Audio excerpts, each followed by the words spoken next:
Council, go ahead and call this meeting to order. For the record, it is April 26, 2022 at 4:33 p.m. We'll begin this afternoon's work session with roll call attendance. Thank you, Mr. Mayor. Councilwoman Strader. Here. Councilwoman Perot. Here. Councilman Cavanagh. Here. Councilman Hoagland. Here. Mayor Simison. Here. Next item is adoption of the agenda. Mr. Mayor, Councilman Hoagland. I move the adoption of the agenda as published. Second the motion. I have a motion, a second, to adopt the agenda as published. Is there any discussion? If not, all in favor, signify by saying aye. Aye. Opposed, nay. The ayes have it, and the agenda is adopted. Next up is the consent agenda. Mr. Mayor, Councilman Hoagland. I move that we approve the consent agenda and for the mayor to sign and clerk to attest. Second the motion. I have a motion, a second, to approve the consent agenda. Is there any discussion? If not, all in favor, signify by saying aye. Aye. Opposed, nay. The ayes have it, and the consent agenda is adopted. There were no items moved from the consent agenda, so we'll move right into department commission reports. First up is item 18, which is the Mayor's Youth Advisory Council activities update. We'll turn this over to Sahan for starters. Mr. Mayor, City Council members, thank you once again for making the time to include us in your work session. It is my pleasure to introduce two of our amazing MIAC students today to tell you about the wealth of activities that have been going on in MIAC over the past couple of months, and the amazing number of activities that are still ahead as we close out the school year over the month of May. So without further ado, I'll introduce Audrey Thompson and Sophie Robbins.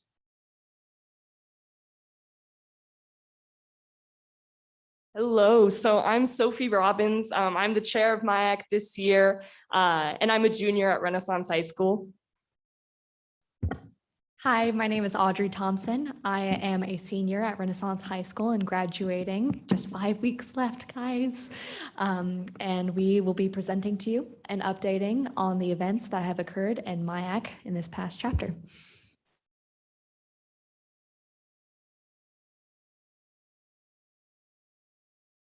Okay.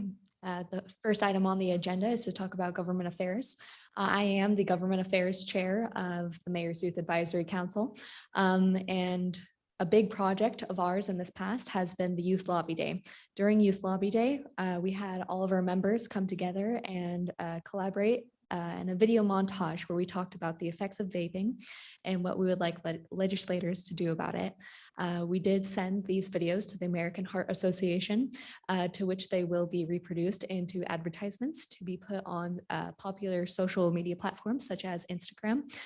So I would consider it a monumental task in the eyes of the Mayor's Youth Advisory Council in Meridian, Idaho, to be able to have that impact on a national standard on the effects of vaping.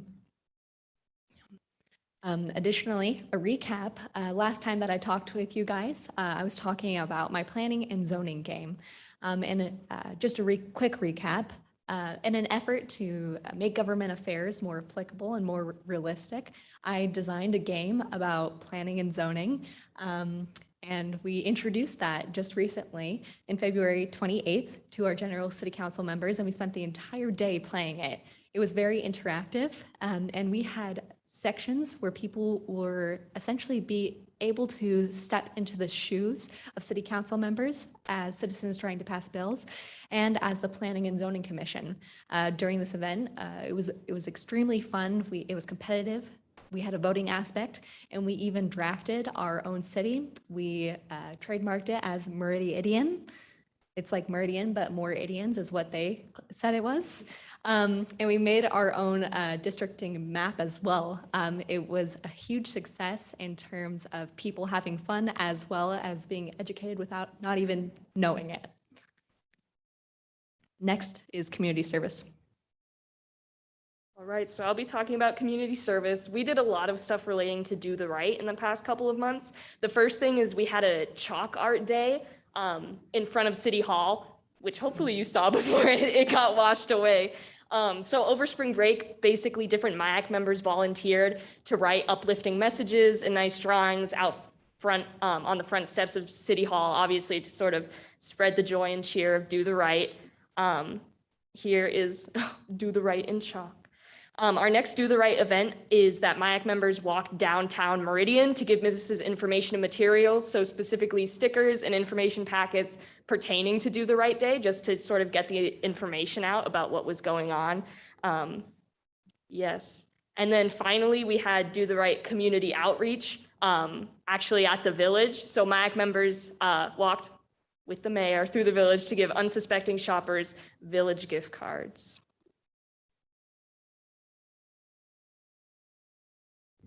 Perfect. Now we will continue with leadership development. So I'll have Sophie do this one because she attended the event. Yes, the mayor also attended this event. As you can see in that picture, he played the fickle hand of fate, I believe.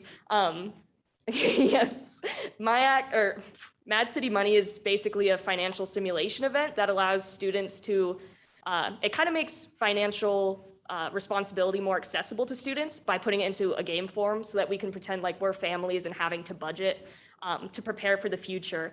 At the end of this awesome event, some MIACers were also actually interviewed by CapEd about their experience, so that was super exciting for us. Next, as you guys hopefully know, we've had some city council and nonprofit panels since last time we spoke. So one MIAC meeting was obviously dedicated to our city council panel, and another one was dedicated to a nonprofit panel.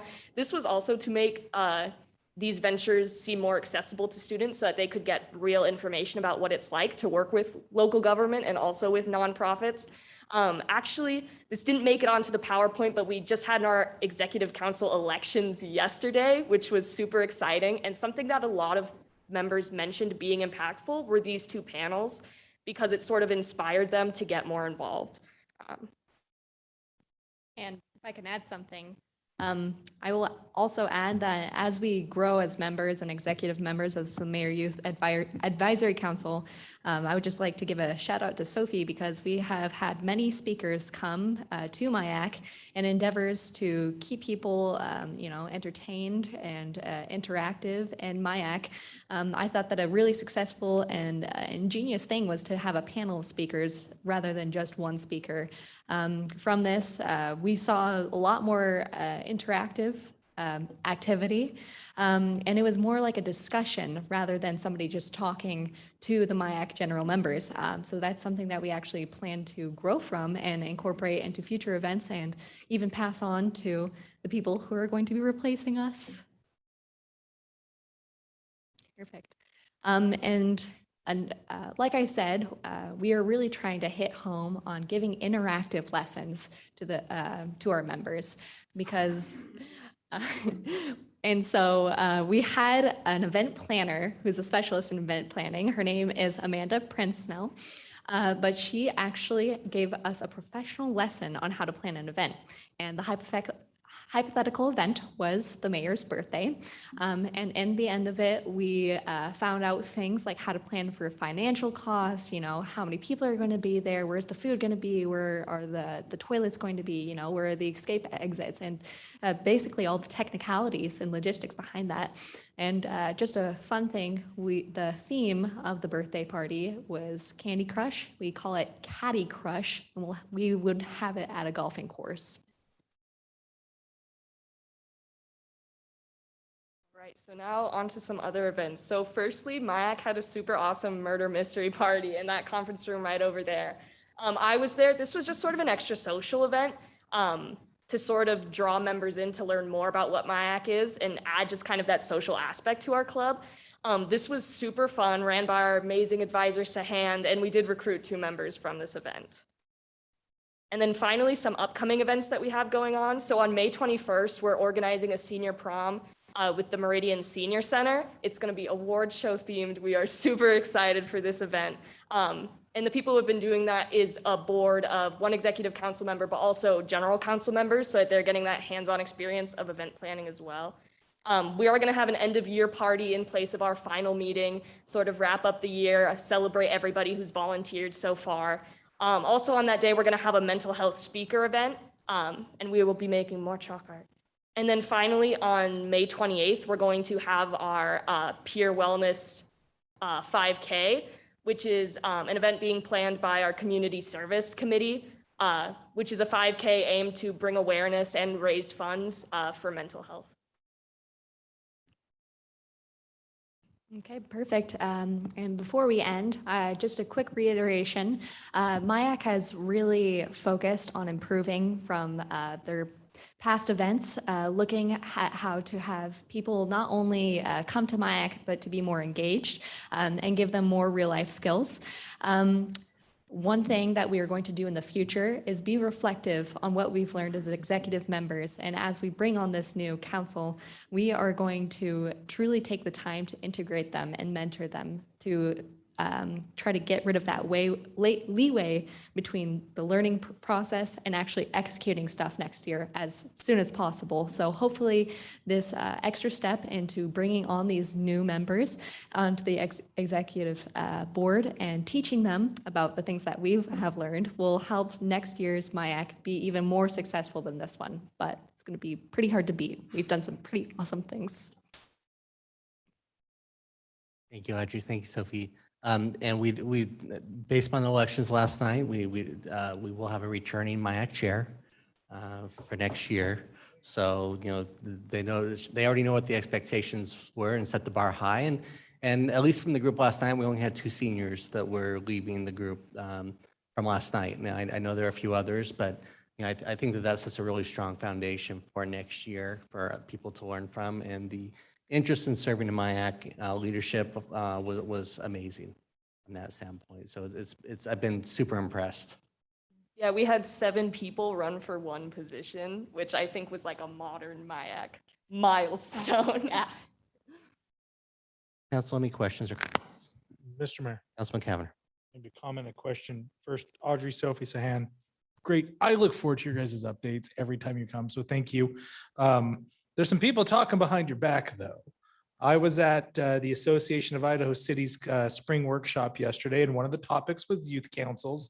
And there was a lot of conversation about the Meridian Mayor's Youth Advisory Council and the great work the mayor and the council are doing. So know that you're making not just an impact here in Meridian, but across the state as well. A lot of people are talking about you. And so keep up the great work. And then Audrey, I'm curious, you're a senior, you're graduating. What are your plans for the fall? This upcoming fall, I'm going to go straight to Boise State University, stay in Idaho because I love it here. I'm going to major in psychology, hopefully get my master's in clinical psychology. Awesome. Very, very cool. Thank you. Great presentation. Mr. Mayor, Councilwoman Pro. thank you. I can tell the difference. I remember the presentation last year, and you've done so many more substantial events that really had meat to them, and it seems like a lot more of them. But I just want to also say kudos to you 2 ladies, because your presentation was fantastic. I mean, I was more nervous the first time I stood at that podium than you are today. So I think you both have a very bright future. But I just want to say I really can see the improvements that you made this year to your calendar and to the types of activities you were doing. So keep it up. It's amazing what in-person and not having COVID is the forefront for everything can do from that standpoint. Councilman Hoagland. Mr. Mayor, to follow up on that, you know, you've had a difficult past 2 years. Everyone has. And do you think you've got the MIAC in a place that you can really start moving forward? I mean, you've had to rebuild, re-engage, and kind of start over. How do you feel about the future? Actually, you bring up a great point. I actually, yes, it was hard rebuilding, but I would actually like to look at that positively, because being able to start from scratch and with a clean slate and being able to reevaluate our values as the Mayor's Youth Advisory Council has, I think, been one of our factors, huge factors of success, because we really were able to reestablish and rebuild the foundation of like, okay, why are we here? Why are we having people come here? What do we want to get from this? And how are we going to make it better? Yeah, I think the past couple of years were hard, not just because of COVID, but last year, almost our entire executive council graduated because they were seniors. And we also had like a switch in advisors. So it was just kind of a crazy time in general. And I think really what Audrey said is super true, which is just we had to go back to, okay, what are we doing and why are we doing it? It's to make government and service accessible to the youth of Meridian. And I think we also just got a super awesome executive council who really knew we were able to communicate super well. And advisor. And community service advisor, Ashley Jackson, but people who have been able to help us along the way. So I feel like right now we're in a really great place to just keep moving onwards and upwards. Mr. Mayor, one Councilman Hoagland. last thing. So are you going to go back to that annual tradition at the year end to do the pie in the face of the advisor? I was just I think it's a good idea. yeah, I'd heard rumor to that, but I don't know. We'll have to consult with Sahand about that, but you know. No comment. Mr. Mayor, Council Administrator. I think everybody's done a good job complimenting you. We're just so proud to have young leaders like you in Meridian. You're doing a great job. Thank you. Thank you very much. Look forward to seeing you at the next couple of events. And thanks for being here, Sand.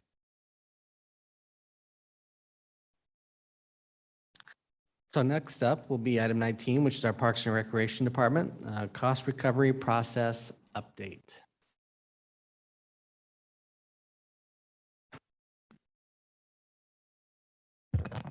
Mayor, members of council, it's going to be a tough act to follow, but I enjoyed it as well. I love hearing about all those activities the youth are involved in. This is a big week for us as far as the cost recovery process goes. You've been introduced to the cost recovery process previously through a virtual presentation by Teresa. She's in town this week for a number of sessions where we're sorting. Well, you'll hear about it from her, but we're doing a lot of activities this week. And she's here for that. Wanted to take advantage of her presence in person to be able to come in front of you today and give you an update on where we're at, a little bit more about the process, answer any questions that you have about where we're headed. I promised Todd Lavoie that I would be sure to mention that we are aligning our efforts with the city's cost recovery policy that is set for the city through the finance department. And we do have the finance department involved in our various sorting sessions and have been meeting with them today as well. So without further ado, I'd like to invite Teresa Jackson up. She's with the company formerly known as Green Play, now known as Barry Dunn. And Teresa.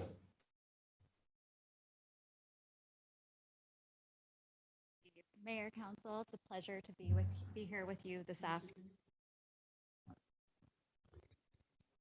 Okay, I'll get a little closer. Is that better? Okay, and I do have a PowerPoint.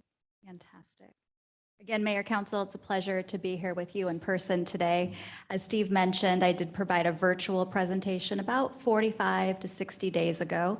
And that presentation was really focused on the steps involved in the cost recovery study and the methodology behind it. So this afternoon, I want to update you a bit as to where we are in the process. So just as a brief recap, for this study, we're leaning on the pyramid methodology. And your existing policy actually fits hand in glove with the pyramid methodology. You have an excellent policy in place, and what this allows the department to do is really to weigh their programs and services against each other so they can fit into that existing policy. So as Steve mentioned, we met with your finance department today, and we are on track with doing that. So as a reminder, the pyramid really serves as a framework for conversation. We're using a benefits continuum. So we're weighing programs and services against each other, and those programs and services that provide the largest benefit to your tax-paying community will live at the bottom of the pyramid, and that's typically your core programs, so things such as your parks and trails system. And as you move up the pyramid, that benefit to the tax-paying community is reduced, so that by time you're at the top of the pyramid, those are the services that are very individualized. So think concessions, think private lessons, things of that nature. So an update as to where we are with the process. Over the last 30 days, the department has been working to develop categories of service. So instead of looking at individual programs and placing those on the pyramid, we're looking at categories. And so the department has developed 21 categories to represent all the work that they do with the public. And those programs and services live within each category. So they have a clear title, description, and examples. And that's ultimately what will be sorted onto the pyramid, okay? So today that sorting process did begin. So we had 2 workshops with staff. We had about 21, I believe, folks come in and sort those categories onto the pyramid. And we put individuals into small groups of 3 or 4, because really the value is in building consensus. We all come to the table with different experiences, different backgrounds, and somewhat some bias, right? We know that we might have a passion for pickleball or for youth programming. But when you put people into small groups and you ask them to have a conversation about these categories and to express their opinions about maybe why they think it's a significant benefit to the community versus a balanced benefit, those conversations turn into building consensus. And so that's what we're looking for, is we're looking for a consensus.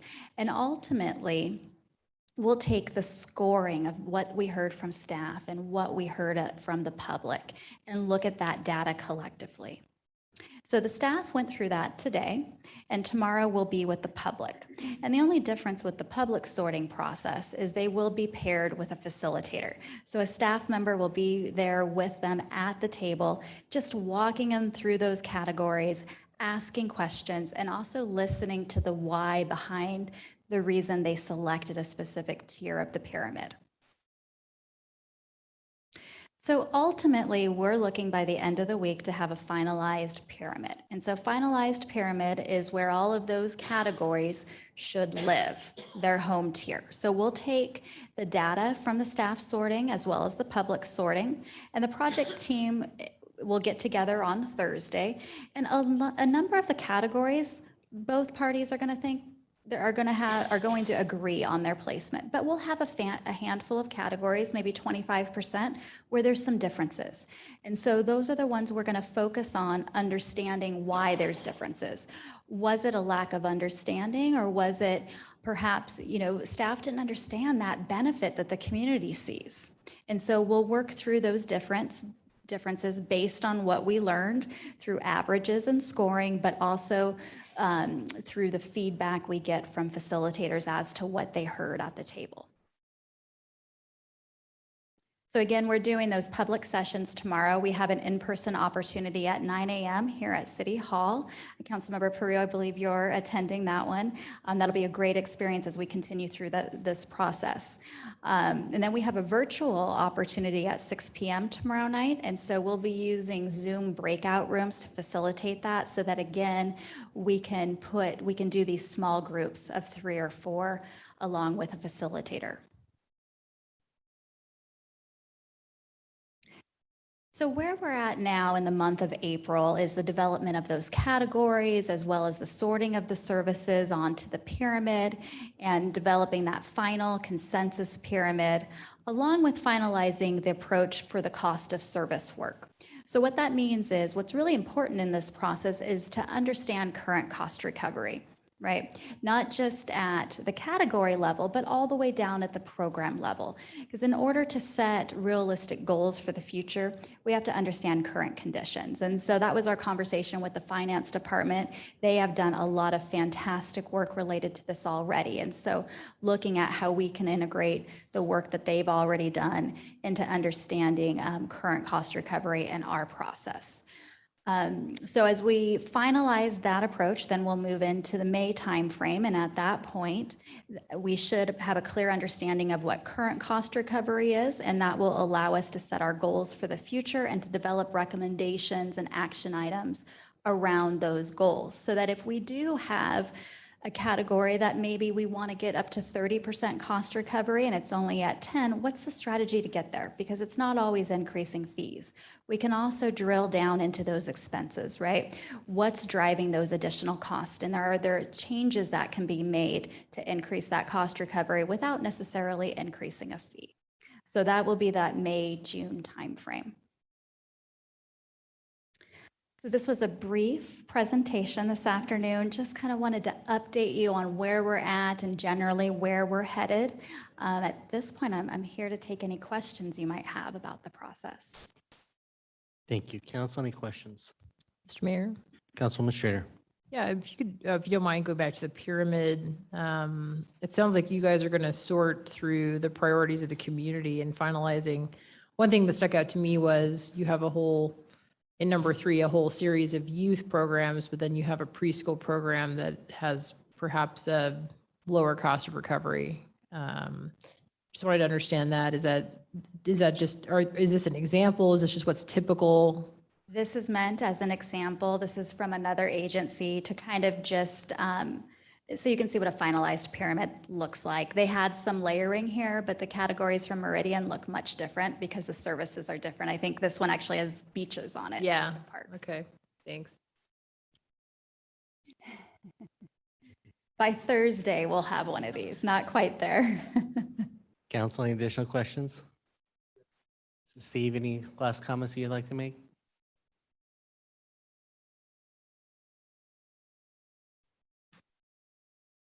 I think the final comment I want to make is that I'm just pleasantly surprised by the response we've had from the community on this. A week and a half ago, Luke and I were meeting as my liaison. We had pretty low numbers after our first press release and our posts and things like that. I think we had 5 in one and 2 in the other. We're up to 26 or so tomorrow morning. And I think, was it 16, 17, 18 for the virtual. So great response. We're excited that we've got that many that want to come from the public and help participate. And if any of them are watching, thank you for participating in advance. And we'll see you tomorrow. Mr. Mayor, Councilwoman Pro. question for Steve, don't run away. Yeah. Maybe so the results of this obviously is to assess if we can recover any costs we're not currently recovering, or if we're on target with what we are currently recovering. Is that correct understanding of what this is intended for? Recover costs that we're not currently recovering. That could be an outcome. That's not the focus. The focus is on what do we offer the community? What is the level of benefit to determine how much of the cost that it takes to put it on should be borne by the person participating versus subsidized to the general tax-paying public. In general, like was noted, things like playgrounds at the parks are generally subsidized by the tax-paying public and available to everyone. There are specific examples like a private lesson, maybe that should be borne by the individual incurring that service. But there are a lot of things that fall in between. And so we're trying to see how our community feels the benefit is for them. Eventually, it'll be used when we're done with this a few months from now to be able to come and say, okay, I'm bringing council a new fee to get approved. What category does that fall in? What was the consensus of the recovery for that? And what fee would we need to charge in order to meet that recovery goal? Okay. All right. Thank you. Thank you, Steve. And Teresa, appreciate it. With that, council, item 20, Mr. Mayor, Councilman Hoagland. I move that we go into executive session per Idaho Code 74-2061F. Second. I have a motion and a second to go into executive session. Is there any discussion? If not, clerk will call the roll. Thank you, Mr. Mayor. Strader, Aye. Burrow, Aye. Cavanagh. Aye. Hoagland. Aye. All ayes, motion carries, and we will go into executive session.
Come in. Do I have a motion? Mr. Mayor, I Councilman move that Hoagland? we come out of executive session. Second. I have a motion second to come out of executive session. All those in favor signify by saying aye. Aye. Opposed, nay. The ayes have it, and we are out of executive session. Mr. Mayor, Councilman Hoagland, I move we adjourn our work session. I have a motion to adjourn. All those in favor signify by saying aye. Aye. Opposed, nay. The ayes have it. We are adjourned.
Council will call the meeting to order. For the record, it is April 26, 2022 at 6 p.m. We'll begin tonight's regular city council meeting with roll call attendance. Thank you, Mr. Mayor. Councilwoman Strader, Here. Councilwoman Perot, Councilman Cavanagh, Councilman Hoagland, Here. Mayor Simison.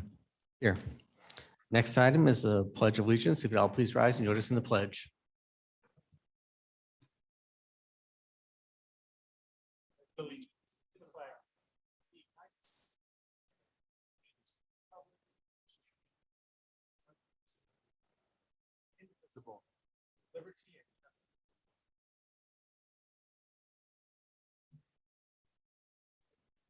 We had no one signed up to do the community invocation this evening, so we will go on to the adoption of the agenda. Mr. Mayor, Councilman Hoagland. couple things to note on tonight's agenda. Item number 4, Black Cat Industrial Project. We have a request from the applicant to continue that to July 12th. There might be some people here, and typically if there's a request for a continuation, it's granted. You certainly can stay till that is completed, but we do have that request, and I just want to make that known. And item number 6, our executive session, we completed our work under executive session after our work session, so we can take item 6 and have it removed. So, Mr. Mayor, I move adoption of the agenda as published with the exception of item number 6, which is removed. Second. I have a motion, and a second to adopt the agenda with removal of item 6. Is there any discussion? If not, all in favor signify by saying aye. Aye. Opposed, nay. The ayes have it, and the agenda is adopted with the change. Mr. Clerk, we have anyone signed up in our public forum? Mr. Mayor, we did not have anyone sign up. Okay, then with that, we will move on to item 1, which is proclamation for Denim Day for Sexual Assault Awareness Month. If Drew and Dara could join me at the podium, and anyone else that may be here from the WCA.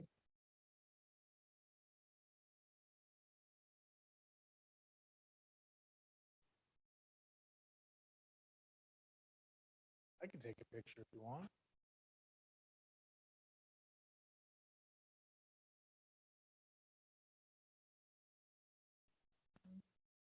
Let's do it this week today. That's great. So, council and community, we are here today with the WCA. I've really appreciated the relationship and partnership and engagement. A little bit with me, but it's really no more with our police department, which is really where that strong relationship which exists. And unfortunately, I'm not the best representative because I don't own a pair of jeans that would pass our dress policy for the city. So I'm going to have to work on that. But for today, we're going to do a proclamation. And I know we'll be participating with a photo tomorrow from that standpoint. So whereas the United States government has declared April as Sexual Assault Awareness Month, and the Women and Children's Alliance has declared April 27, 2022 as Denim Day. And whereas both events are intended to draw attention to the fact that rape and sexual assault remain a serious issue in our society. And whereas Sexual Assault Awareness Month and Denim Day were also instituted to call attention to misconceptions and misinformation about rape and sexual assault, and the problem that many in society remain disturbingly uninformed with respect to issues of assault and forcible rape. And whereas with proper education on the matter, there is compelling evidence that we can successfully reduce incidents of this alarming and psychologically damaging crime. And whereas the city of Meridian is an important partner in the Women and Children's Alliance efforts to educate our community about the true impact of rape and sexual assault. Therefore, I, Mayor Robert E. Simpson, do hereby proclaim April 27, 2022 as Denim Day for Sexual Assault Awareness Month. And the city of Meridian encourages all citizens to speak out against sexual assault and support local efforts to provide help and healing to victims of these crimes. So with that, I'll present this proclamation, but if you want to make any comments first. I just want to thank everybody for being here today. Denim Day is a really important thing for us at the WCA. We are here to educate the community about awareness of sexual assault and domestic violence. It's a huge, huge thing that is happening. So we're here to support. So I thank you very much. Thank you, Drew. Appreciate it.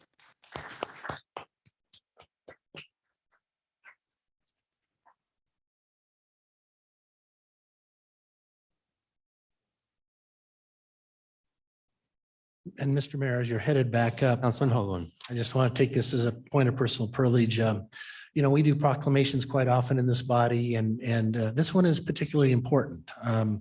You know, if you listen carefully, the proclamation asks citizens of Meridian to speak out against sexual assault and to support efforts to help and to provide help and healing to victims of these crimes. And you know, our citizens of Meridian may wonder what can they do? You know. Well, I have a suggestion. Idaho's primary election is May 17th. It's coming up. And if you pay attention, there's a statewide, a candidate for statewide office who revealed personal details about someone who reported a sexual assault. And they later lied about that under oath. That court case began today, and it's going to determine whether the allegations are true or not, but that's our process. That's how we go about things. It just, the actions of that state legislator who published those personal details, I think has a chilling effect on people who need to report a sexual assault. And I believe if we want to support as citizens of this community, want to support those who speak out against sexual assault and to provide that healing to victims, as we're asking our citizens to do today, I suggest that they not elect this person to any public office based on their despicable actions. It has led to intimidation and humiliation of that victim. And I really truly feel morally repugnant by that action. And so I just call on the citizens of Meridian to make your voice heard. And I'm not telling you who to vote for, but I'm asking you on May 17th, I hope you don't vote for that person. It was wrong. Thank you. Thank you.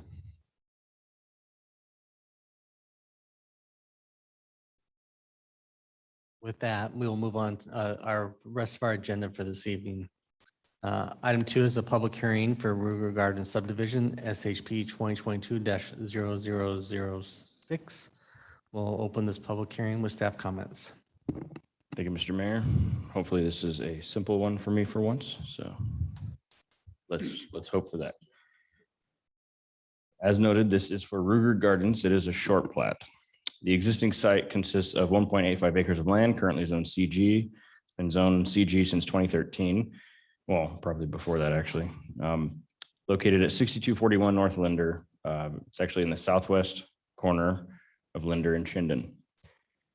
The request before you is to short plat Lot 7 within the Night Hill Center Subdivision number 2 into 2 commercial building lots. The proposed short plat is for an existing lot. So again, I kind of outlined it here for you. So this larger lot, 1.85 acres, proposing to just basically split it in half for ownership purposes. The proposed lots are internal to the overall development as seen here, and they have no public road frontage. All of the existing commercial buildings have an existing cross parking and cross access agreement for the overall development. These lots will be subject to that, and staff has included a condition of approval to note that and require that on the plat. Future building sites will be reviewed through the certificate of zoning compliance and design review process for code compliance. The submitted landscape plan, this is the short plat. The submitted landscape plans reference the original subdivision, which includes the buffer along the southern boundary. This buffer has not been completed because that lot has not yet developed. This is that original landscape plan. So this landscape buffer has not been completed.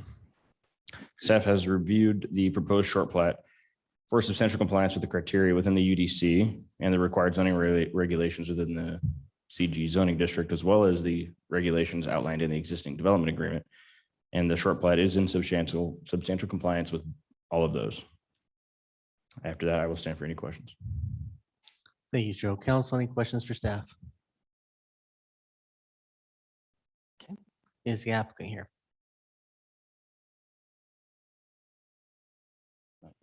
State your name and either one, state your name and address for the record, be recognized for 15 minutes.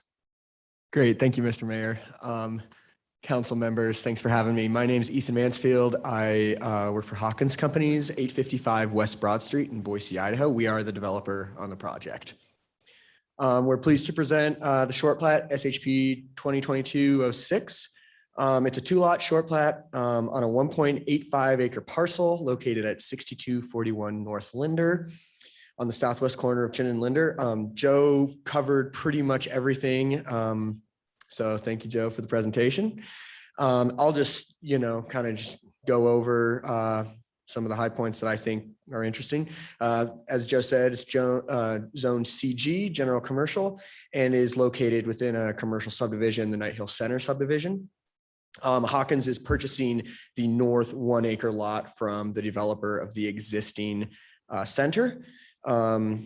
And of course, when a user for this parcel is identified, as Joe mentioned, we'll pursue the site plan review or any other entitlements that might be necessary at that time. We agree to the condition to maintain cross access and cross parking, and the utilities are right there next to the site. So thanks for your consideration this evening, and I'll stand for any questions. Thank you, Ethan. Council, any questions? Mr. Mayor. Councilwoman Strader. Thank you. Thanks, Mr. Mansfield. Do you have an idea of who the user is or what type of user you're expecting? I guess a little more detail on what is envisioned would be helpful. Sure. Yeah. It's a little difficult to say exactly who we're envisioning because we've got several interested groups. A daycare user is kind of our top option at this time, but yeah, there's no really definitive answer for you. Mr. Mayor. Councilwoman Strader. So would it be fair to characterize it as like a neighborhood retail type use? Then are there restaurant type uses? I just want to make sure, kind of have an idea of the possibilities. Yeah, this would certainly be kind of a neighborhood oriented use, kind of to serve the surrounding neighborhood. Thank you. Mr. Mayor. Councilman Cavanagh. Manfield's just a request, and granted, this may have already been resolved. I was over in that area about 3 or 4 weeks ago and noticed there's a lot of waste and refuse. It's kind of become a little bit of a dirty lot. Again, it's not right off the regular street, and so maybe not, our code enforcement hasn't seen it, but maybe a request that you or your team maybe do a site visit and take care of for some pretty significant trash. I think there was a broken shopping cart, it looked like, from the Fred Meyer that had found its way over there. So I think maybe a quick review and getting that lot cleaned up would be appreciated. Mr. Mayor, Councilmember Cavanagh, noted, we can certainly do that. Thanks. Council, any additional questions for the applicant? Okay, thank you. Mr. Clerk, do we have anyone signed up to provide testimony on this item? Mr. Mayor, only the applicant signed up in advance.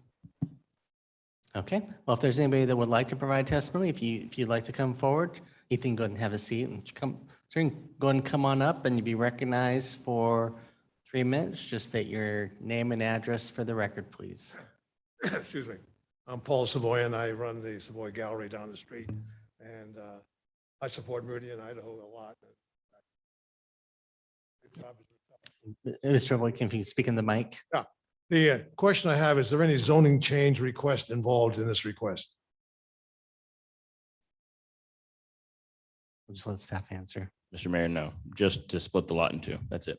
That's the only question I had. Okay. Thank you. Okay, thank you. Is there anybody else who'd like to provide testimony on this item, either in the room or online? If you're online, you can use the raise your hand feature. See no one in either place. Would the applicant like any final words? Okay, applicant has waived. Council, I'll turn this over to you.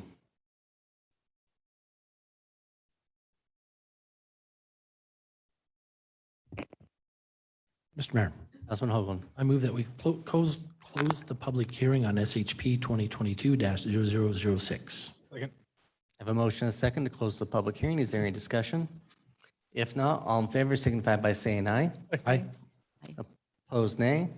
The ayes have it, and the public hearing is closed. Mr. Mayor, Councilman Hoagland. after considering all staff applicant and testimony, I move to approve SHP 2022-006 as presented in the staff report for the hearing date of April 26, 2022. Second. I have a motion and a second to approve item 2. Is there any discussion? If not, clerk, call the roll. Thank you, Mr. Mayor. Strater, Aye. Perot, Aye. Cavanagh, Aye. Hoagland. Aye. All ayes, motion carries, and the item is agreed to. Thank you. Next item up is a public hearing for Kasutra Subdivision, SHP 2022-0005. We'll open this public hearing with staff comments from Alan. Greetings, Mr. Mayor, and members of the council.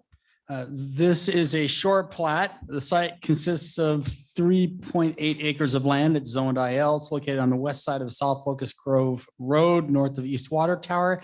You probably remember this. This came to you in 2021.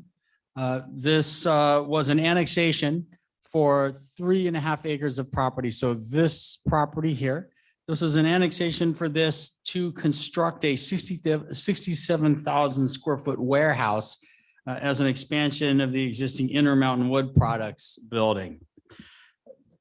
I'm just going to put these up just for your reference because it's very simple, but it's confusing. So the existing Intermountain Wood projects are within what's called the Meadamont subdivision. This is the first plat, the Meadamont Plat 1. This was approved in 1997, and along with this came a development agreement. And the development agreement required this permanent 20-foot landscape strip, which hopefully you can see the pointer on my cursor here. This was actually platted into this plat. The purpose of that was to provide a landscape buffer. And the reason why is that at the time this happened, all of these properties here were residential properties. This was subsequently platted into the Meadamont Plat 2, which you can't see here, but is over here. So this is the bottom section of that. And the Intermountain Woods building, those were subsequently constructed on these lots here.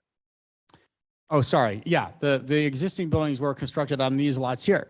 Then in November, the annexation came in before you to annex additional property to build a warehouse, and that warehouse was over here.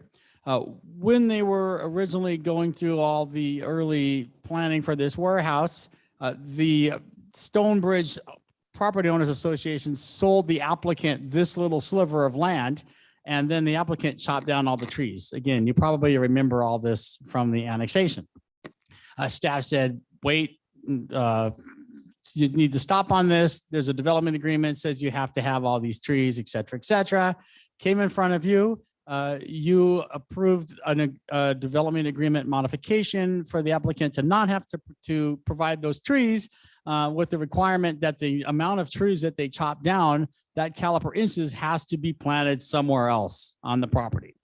A condition of approval of this plat was that they come in now and do a formal short plat to merge. And that's what I've labeled here to try to make this easier for you. So this is the short plat. The existing business is here. This is the warehouse lot that you recently approved for annexation. This is the piece of property that is being merged. There is now a new common lot parcel here, which is what was left over from that. There is a new common lot property that is here that is left over. Both of those are still maintained by the Property Owners Association. And then what you see here is being merged into the property. And so again, on the left-hand side is now the short plat. What you see on the right-hand side, the applicant has subsequently already finished their certificate of zoning compliance for the entire warehouse. The design, everything is done. And the last condition of approval of this CZC is approval of this short plat. Hopefully I explained that well, because there's a lot happening there. Thank you, Ellen. Council, any questions? Okay. Mr. Applicant. Brandon, nice to see you. For the record, Kent Brown, 3161 East Springwood. Alan could have made it really simple. We were in for an annexation, required this short plat, and we're here tonight with the short plat. In looking things over, there's a couple of conditions. I saw that kind of caused me concern. Condition B1 under Public Works site specific, it's asking us to put streetlights on South 10 Mile Road. I don't think that that's probably correct. It's probably a little closer to home, I would think. And then everything else was kind of covered in the development agreement, but there's a condition 12 under general that asks for us to get our mailboxes approved. Well, we only have one buildable lot. It'll be a commercial building. And in every subdivision we do right now, we do this mailbox letter with the post office. When it first came about, it was because the development community was still allowing people to have mailboxes out in front of their house. And the post office wanted to go to cluster boxes. And now it's just kind of become habitual that every subdivision comes in thoughtless of what this is. And it's probably one of the hardest conditions for me to comply with. I have spent at times 3 months trying to get a letter from the post office to approve a mailbox. And I would ask that this one get removed because we're going to have a mailbox with the warehouse. There's no cluster boxes that are involved. I would like a bunch of them removed, but I have a final plat that is built and I'm trying to get it in, and I've submitted a month and a half now trying to get the post office, and they're busier. And she's always been really good at the post office, the postmasters, and kicking them out, but it's just gotten slower and slower, and I have to become pretty obnoxious, and I can't even go in and have her sign something. She has to email it and send it with the letterhead. So I would ask that. So just to be clear, you guys don't want a post delivery to this. You want to go to the rest of the building where it already has a post office. Most likely, yes. They could have one for this building also, but there's not a need to go find out for the postmaster. I mean, Where am I going to put it? Well, it's going to be on the building someplace. It's not going to be out on the street. Not going to be it's going to be an individual delivery like any other commercial business that takes place.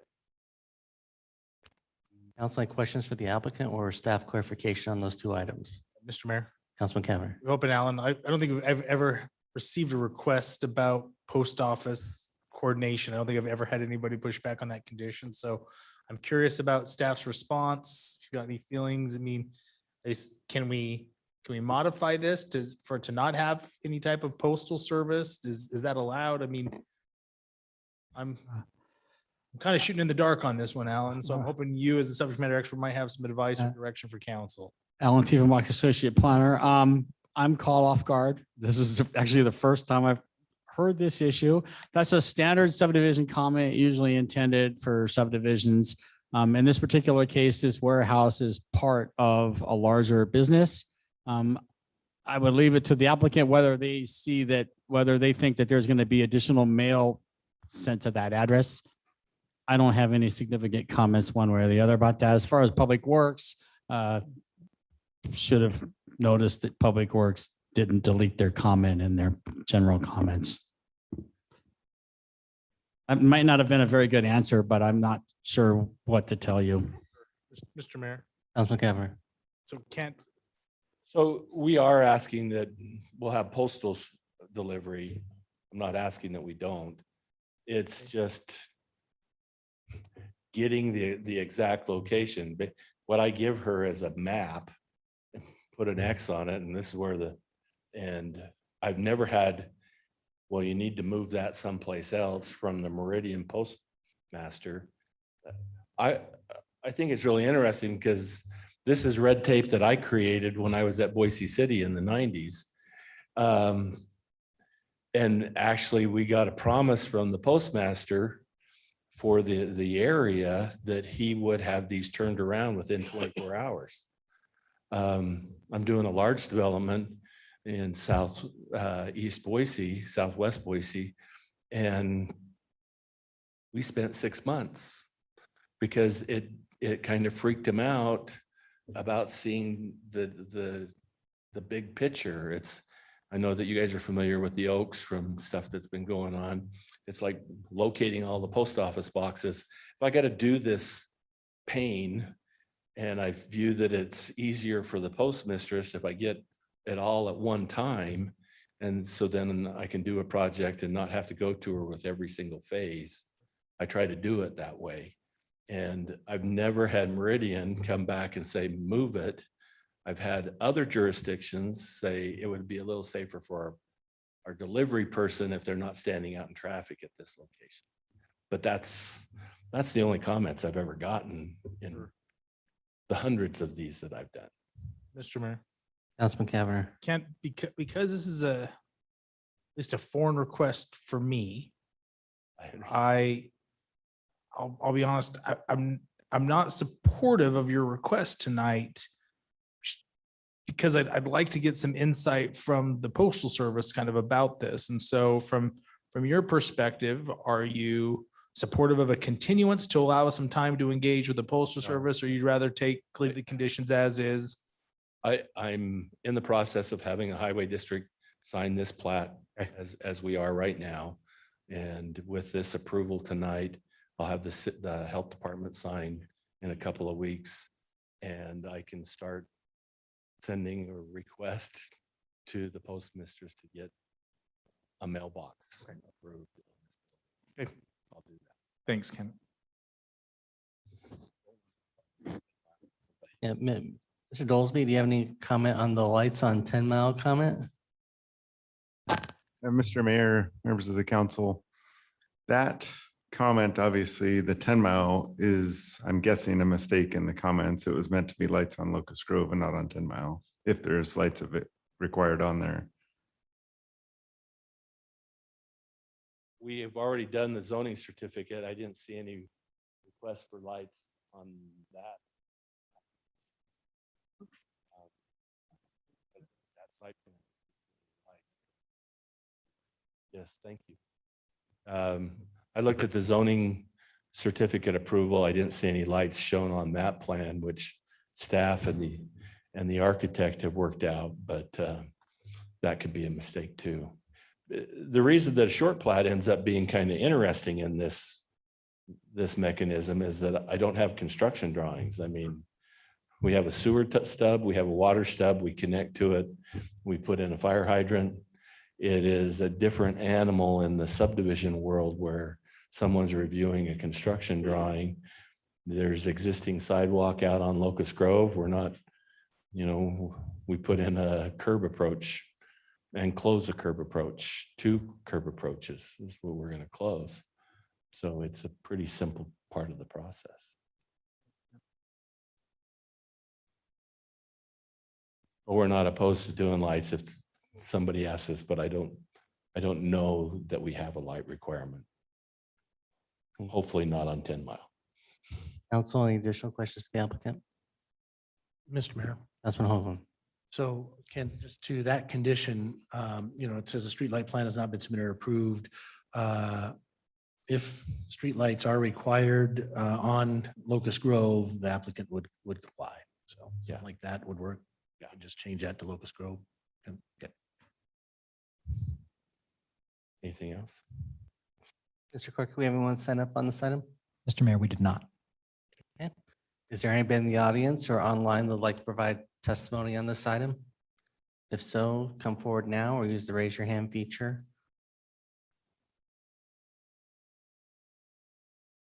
Seeing no one, would the applicant like any final comments? Okay, thank you very much. Thank you for listening on the mailboxes. I have been bringing it up with staff. It is something that there was a purpose in it. That purpose is gone for the most part anyway. Thank you. Thanks, Ken. Thank you.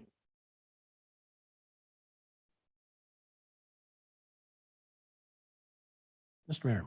Councilman Hoagland. I move that we close the public hearing on SHP 2022-0005. Have a motion and a second to close the public hearing. Is there any discussion? If not, all in favor signify by saying aye. Aye. Opposed, nay. The ayes have it, and the public hearing is closed. Mr. Mayor. Councilman Hoagland. Hearing all staff and applicant testimony, I move to approve SHP 2022-005 as presented in the staff report for the hearing date of April 26, 2022, with a change to one of the public works site specific conditions, number 1, for streetlights. If they are required on Locust Grove Road, the applicant would comply if there is that need. Second. I have a motion and a second. Is there discussion? If not, clerk will call the roll. Thank you, Mr. Mayor. Strater, Aye. Burrow, Aye. Cavanagh. Aye. Hoagland. Aye. All ayes, motion carries. The item is agreed to. Thank you, Ken. Next item is item 4, which is a public hearing continued from March 1st, 2022 for Black Cat Industrial Project H 2021-0064. Would the app or the staff like to make any comments? Sure, Mr. Mayor, members of the council. If you recall, this has been continued a few times. Most recently, it was continued on March 1st. The reason why it was continued is that the applicant is continuing to work with ACHD to try to address the concerns of the council in regard to infrastructure and timing of road improvements. When they came to you in March, they had scenario A, B, and C, which didn't go over well with the council. This was continued to today. The applicant emailed me today and said, we're just not there with ACHD yet. There's some legislation going on. There's some funding they're discussing. They really want to try to come to you with a more definitive answer in regard to improvements. That is why the applicant's representative is requesting this be continued for a more substantial amount of time to July 12th. Thank you. Council, any questions?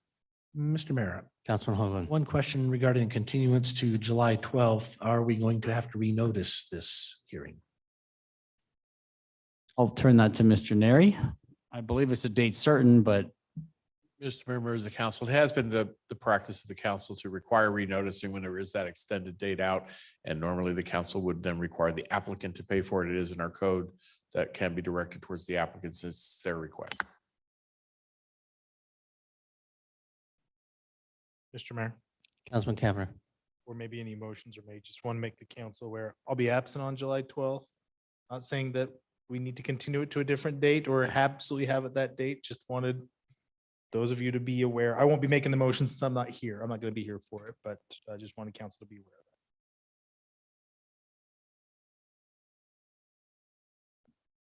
that. Mr. Mayor, Councilwoman Schrader.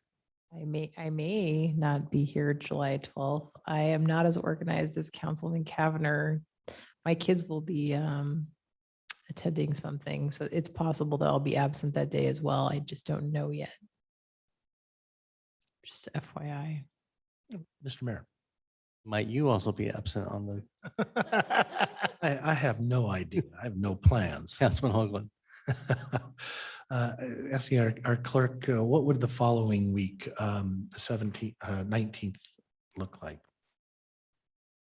I assume we have nothing on the calendar. Yeah, Mr. Mayor, Councilman Hoagland, I'm double checking. I don't believe we have anything noticed that far. We do, however, have a hearing rescheduled to, or continue to July 12th for another application already. Mr. Mayor.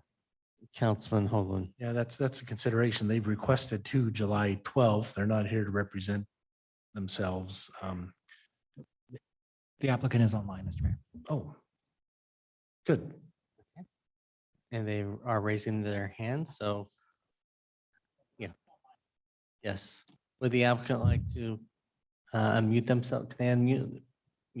Mr. Good.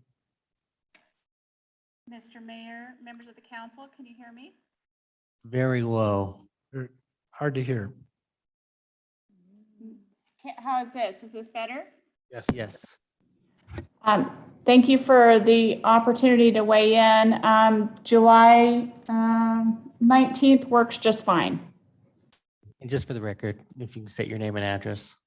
Yes, Deborah Nelson, 601 West Bannock Street in Boise. Thank you. Okay. Mr. Cavanagh, how's your calendar look on that day? Mr. Mayor, while I do have some other scheduling conflicts for that day, I still feel confident the 19th is the better day and I'll be here for that meeting.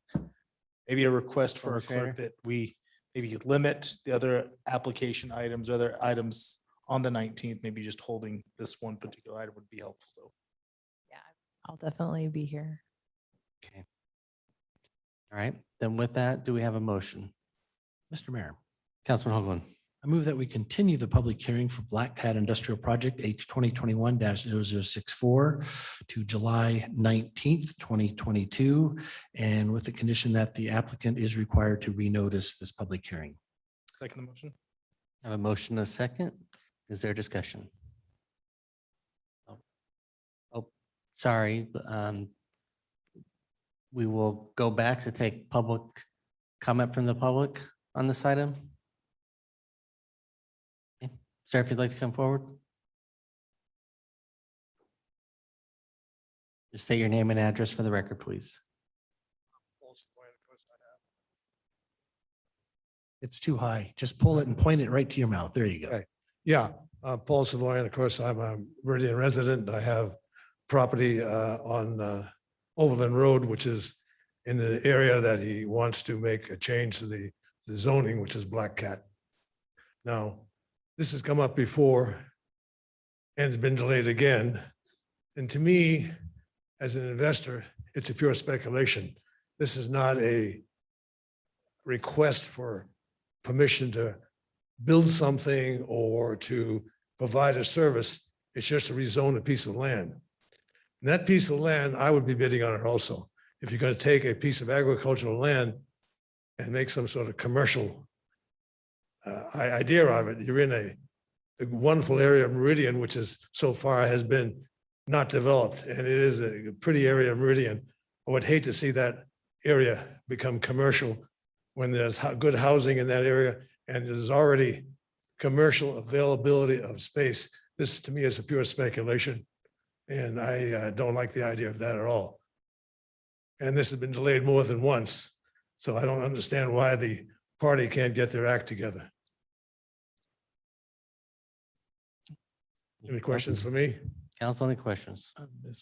Mr. Mayor, no question from Mr. Savoy. Just a comment. It is already zoned, has a commercial designation, but already has a commercial designation. This request is to change, to annex it based on that commercial designation, but they want to change that to IL instead of the other commercial 10-mile specific designation. I must be looking at the wrong property because the notice for this hearing is on Blackcat Road. And that area there is residential. So I don't understand it. I'm not against any particular zoning. That's correct. But the way the signs are posted, they're posted in an agricultural area or residential area. They're not posted in anything commercial because I know the area. And Mr. Mayor and Mr. Savoy, I think on the east side, it is residential. West side of Black Cat is a commercial 10-mile designation. I understand that. Yeah. But he must be straddling it then.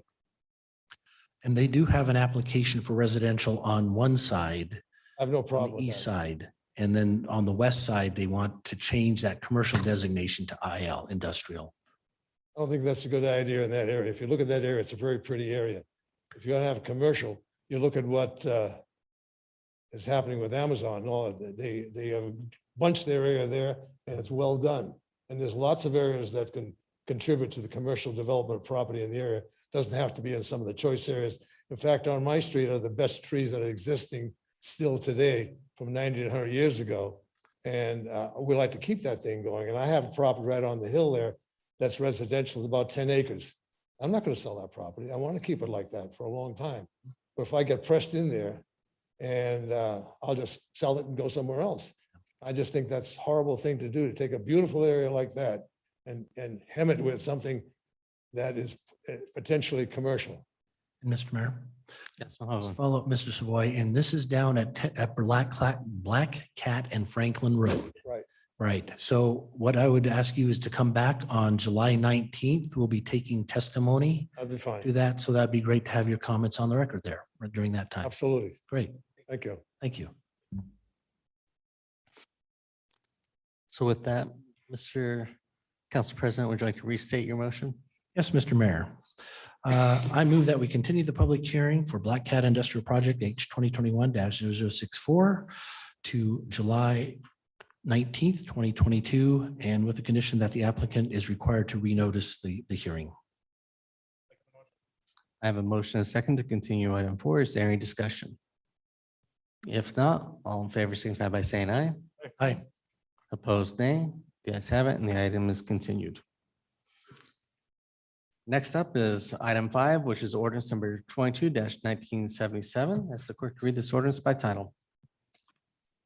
Thank you, Mr. Mayor. It's an ordinance related to Linden Point Community H 2021-0071 for annexation of a parcel of land situated in the north one half of the west one half of Government Lot 4 in Section 1, Township 3 North, Range 1 West, Ada County, Idaho, and being more particularly described in Attachment A, and annexing certain lands and territories situated in Ada County, Idaho, and adjacent and contiguous to the corporate limits of the city of Meridian, as requested by the city of Meridian, establishing and determining the land use zoning classification of 10.41 acres of land from RUT to CC Community Business, 2.10 acres, and R15 Medium High Density Residential, 8.30 acres, zoning districts in the Meridian City Code.